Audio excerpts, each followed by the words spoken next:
We've chosen to seek out experts all over the country, some of whom have international credentials, and these are in fields of neurology, neuropsychology, neuropsychiatry, in the fields of immunology, in the fields of toxicology. So these are highly specialized fields. I have done clinical toxicology for 20 plus years, meaning that I've examined and treated patients who have been exposed to pesticides, various toxic agents, Okay, let me etc. introduce myself. And in the I'm last John several Henley. years, I have I'm become an interested and MD, have a seen medical doctor, patients after and toxic my exposure area to mold. of practice And this is how I got embraces involved in the what I Borman call case, neurobehavior. the family was I'm a exposed to construction mold. defect expert. One More or of less the defined. These fields require that you get individuals who are highly educated, involved in research, involved in publishing in peer-reviewed papers, and we've sought these individuals out to become part of our overall team in evaluation of these families who are exposed with toxins. Not necessarily molds, not limited to molds, but any kind of toxins. We had a deposition this week, for example.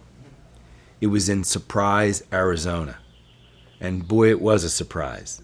The defendants were laying for us.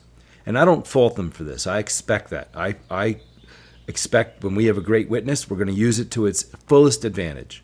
We realized this was a real ringer of a witness that had been hidden for about 4 years, but now was coming out of the woodwork with all guns firing in an effort to minimize or perhaps even derail our case. We listened to 3 hours of very strong testimony elicited by a very talented lawyer. There was nothing to say about such a fabulous, formidable witness. But I went back in and I got to work. And during the course of the next 3 hours, we literally derailed that expert to the point that he was of no value to the defense. I was able to demonstrate that he didn't have the opportunity to observe any of the things that he had concluded that had occurred. So his testimony would be valueless. And the fact that he would have offered that testimony without a basis demonstrates that he's not a credible witness. And we did feel good coming back, because I got to tell you, it's scary to see a witness in Surprise, Arizona that looks like he's going to break down your case that you've worked on for 5 years. But it's the greatest feeling in the law to take a witness like that, derail it, and come back and realize that your case is stronger and has the same merit that it had when you went in.